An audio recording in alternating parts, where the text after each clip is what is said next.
Hello everyone, how's everybody doing? Accelerators organization, let's get going here.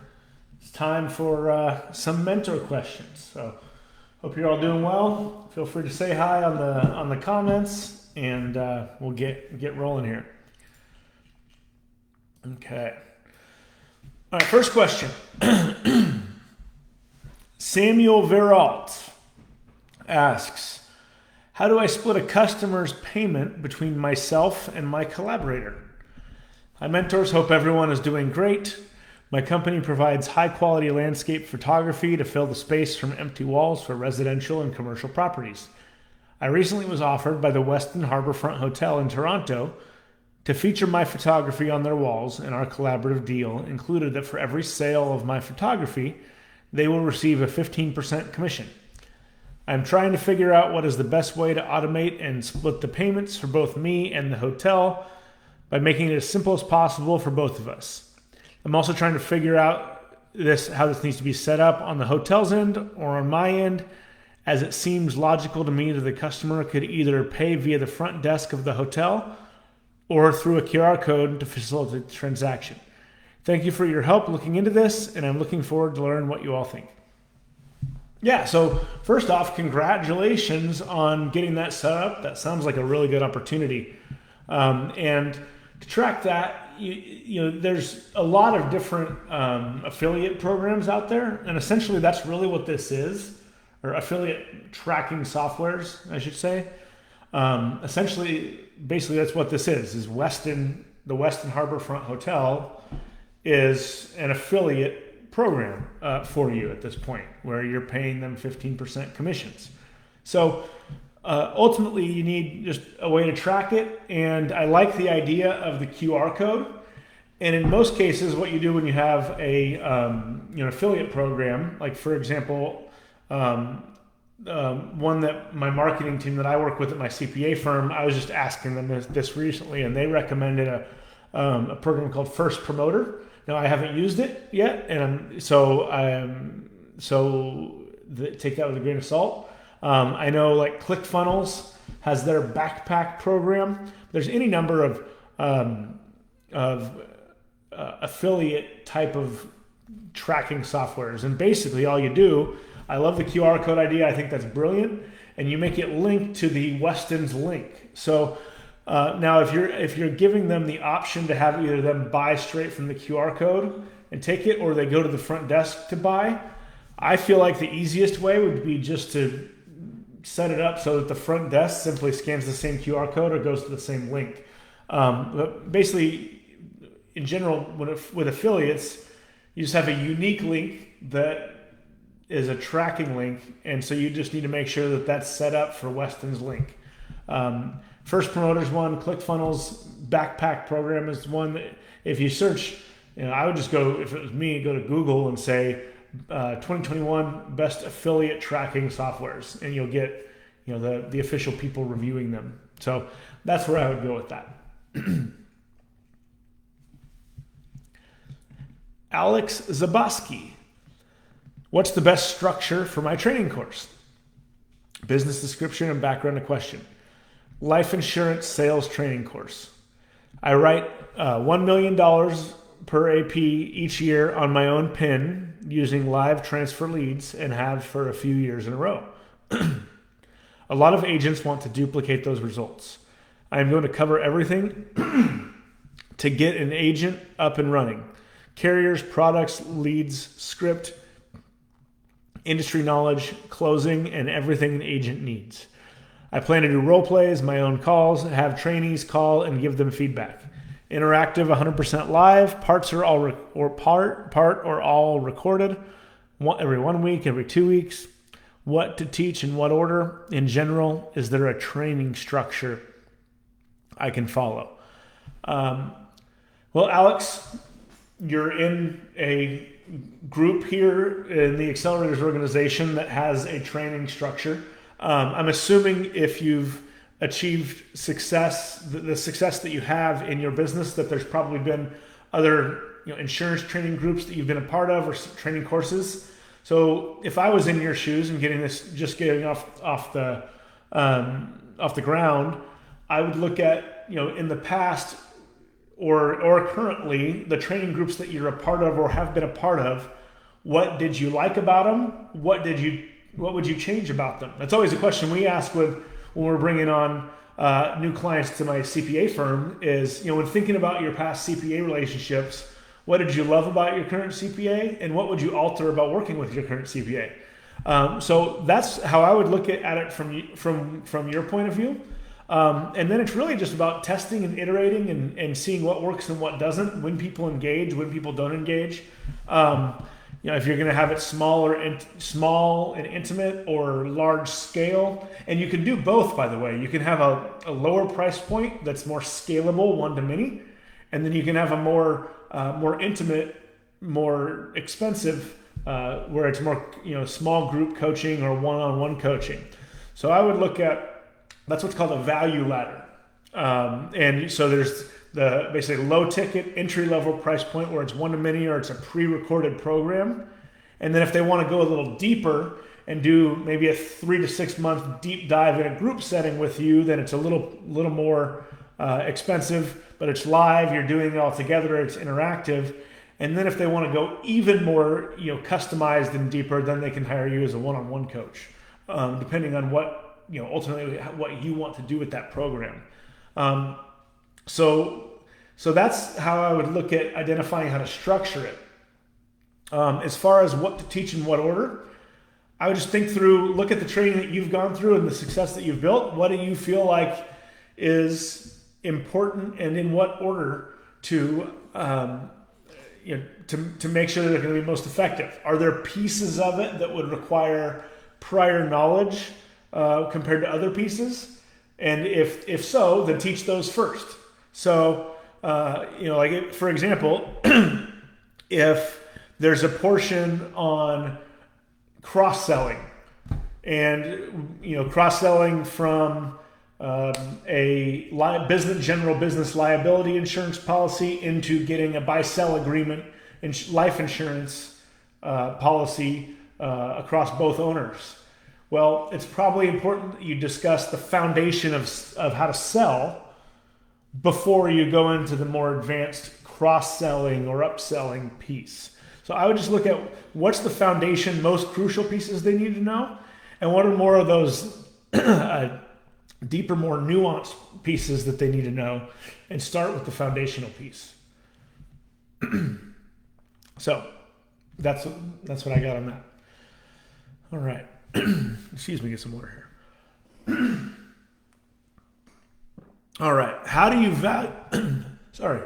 All right. Michelle Adams asks, how do you value intangible assets, such as customer email lists, customer contact list, established business phone number, brand goodwill, referral of established business accounts, license to use copyrighted trade secrets, and referral from website traffic? Business description and background to question.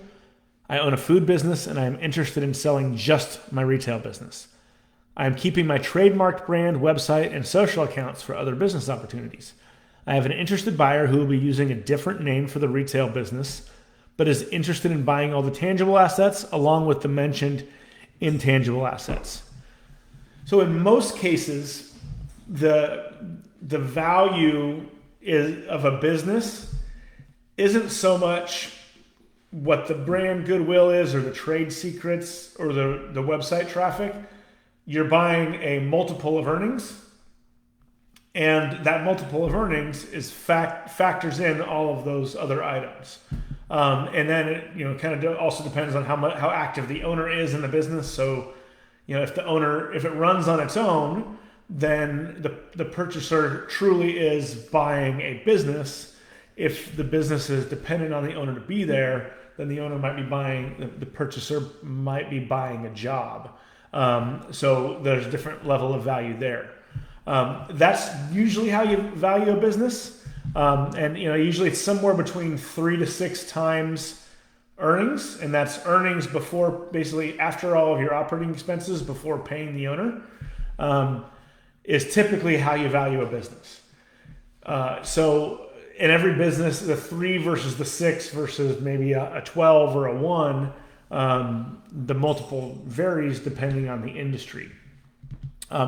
Now, if you have a really unique intangible asset, for example, you have, in most cases, maybe a retail store's website traffic has 1,000 visitors a month, and yours gets 10,000 because of a proprietary system that you have for getting people to your website.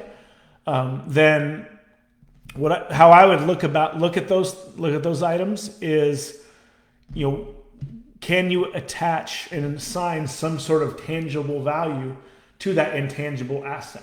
So if you have 1,000, 10,000 website visitors versus 1,000, can you show some way that, if we look at your metrics down from, in an industry, let's say every visitor to your website results in on average $15 in sales, because you've got a $100 product and 1 in 6 buy, so roughly $15 in sales. And you can show that you get 10,000 visitors instead of 1,000 visitors. Well, now suddenly your site or your business is worth 10 times more if they're getting that traffic. So I would just look and see if there's ways that you can, based on your data in your business, that you can quantify that. And so that's how I would look at it. In general, in most cases, they're going to look at what are the earnings of the business, and that's how they're going to value it in terms of what you're actually going to ultimately get for the purchase price of that business. Just as a heads up. In most business owners, when they think of the value of their business, in their mind, it's a higher value than they're actually going to get out in the marketplace, because most buyers don't actually assign that much value to those items. Just have that as an expectation going into this.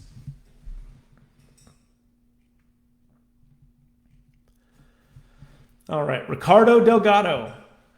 Question: what are some ways to compensate your employees? Strategies to use to help them stay, and how do you keep up with their progress? Business description and background to question. I have a barbershop, and it seems like keeping my employees happy can be challenging. I'm just never sure how long they want to work with the company. Well, first off, if you're looking for a good book to read on this exact topic, I would highly recommend the book Drive by Daniel Pink. It's a phenomenal book, and it talks about motivation and how to motivate your employees. Because most business owners, and kind of the old school mentality is to motivate using what's called carrots and sticks. And what do I mean by carrots and sticks? Carrots are financial rewards for performance, right? So like we're using barbershop, if you cut 10 extra haircuts compared to last month, I'm going to give you an extra $200 bonus. That's a carrot. A stick is, well, hey, you're cutting 20 haircuts a month. If you don't get at least 10 haircuts a month in the door, I'm going to cut your pay by half, or I'm going to charge you for your chair. That's a stick. So you're punished. A carrot is rewarding financially for performance. You're dangling it out in front of them. A stick is punishment for failure to perform. What Daniel Pink talks about in that book is there's actually 3 criteria. Once you get above a certain threshold of they've got to pay their bills. So once you're above a certain threshold of financial compensation, getting them to be motivated to work actually has nothing to do with paying them more money. Yes, there's a little bit there, but it's more, there's 3 things, and it's the acronym MAP. And I've used this to guide my decisions as I've built my business from back to where I was fortunate enough to read the book before I was even a business owner. And so I've used this, and it is very true. And the acronym MAP stands for mastery, autonomy, and purpose. So mastery means everyone wants to be working towards something and improving in their skills. And Tony Robbins talks about this. He says, progress is happiness. And that's been true in the studies that they showed. So if you're educating them and helping them improve their skill sets, they're going to be more likely to stay. Loyalty is bred by building people, not by paying them more. So that, I would say, is the mastery piece. How are you helping them grow and improving their skills? Even if they're already great at cutting hair, how can you help them improve, acquiring more clients, or, making their clients return more often or be happy, etc. So that's number one. Autonomy is number two. Now, that doesn't mean show up whenever you want, right? If you've got appointments, you've got to keep them, and there's certain expectations of the job. But autonomy means giving people some sort of freedom within a framework to do things their way, to maybe work with a client a certain way, to just have a little bit of flexibility and freedom in the way that they do things. So, like, for example, I'm an accounting firm, and when we were doing this back when we only had 2 employees.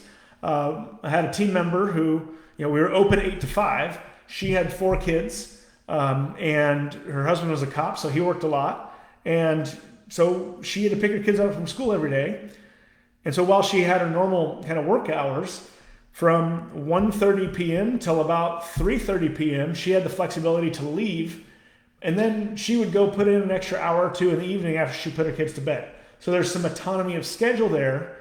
And so that's the autonomy piece. It doesn't mean do whatever you want. You've got to have expectations for your job, but it does encourage people to stay if they've got a little autonomy there. And then purpose, it used to be, because the world is just a different place now, people actually want to show up and have some meaning attached to what they do. Now, that doesn't mean that you've got to give everything away to charity, right? You can still be a for-profit company, but they want to have some sort of purpose of why they're showing up every day. And so how can you attach meaning and purpose to what they're doing? So, like, as an accounting firm, we're helping make dreams come true, because every business owner, no matter what business they're in, we empower their dreams to come true, because sometimes the tax savings that we save them is the difference between them staying in business or going out of business, or them funding their retirement or not funding their retirement, or being able to pay for their kids to go to college, or having to go into debt for that, right? So we empower dreams. Now, the accountants still show up and do accounting, but they're showing up for a bigger cause. It's you may have heard the legend of back in the 60s in NASA, when JFK had this big mission to go to the moon, and so they were going to go to the moon by the end of the decade. One of the federal government agency workers walked into NASA and went to came across a janitor. And he asked the janitor, "What do you do here? Are you a janitor?" He said, "No, I don't. You must sweep the floors," I think he said. He said, "No, I don't sweep the floors. I'm helping put a man on the moon." So how can you, so you can figure out ways, like as a barbershop, you guys show up every day to make people feel good, to give people confidence so that they can go out and be their best selves. So how can you attach purpose to your business and what you do? So mastery, autonomy, purpose. And if you've got those 3 things, you'll have so much more loyalty than just giving people an extra $10 an hour or $3 an hour or 50 cents an hour or bonusing them. So that's what I would look through, is how you can look through those lenses in your business and in your culture. I might mispronounce this. Zachitel Lycia. So the question is, how do I properly gauge the cost per item? I recently launched a skin icing tool. I reached out to Dan Abbott for guidance on what I should charge salons per unit if they want to carry my product. He said it's based on what the cost per item is. In that amount, do I include the cost to ship the items and all associated costs that go along with launching the product, and then take that whole dollar amount and divide it by the number of units? cost of website, logo, shipping boxes, etc. So what the salon charges per unit is going to be a function, like you said, a function of their cost. So usually you're basically selling it to the salon wholesale, but you still have to make a profit on that. So there's what you want is basically you need to do a break-even analysis. And what a break-even analysis is there's direct costs to selling your product, and then there's fixed costs to selling your product. So the fixed costs are what do you need to keep your doors open? That is, you got to pay your rent. You've got to have the machines to manufacture the whatever. I apologize. I don't know what it all goes into a skin icing tool. But you got to have the machines. I'm assuming if you're manufacturing something, you got to have the rent. You got to pay a base marketing fee to get the product out there. So you take all of those base operating costs, and that's your fixed costs. And then you have a per unit cost that it costs to you, not to the salon, not what the salon costs. But you have basically each unit, say it costs you $5 to produce.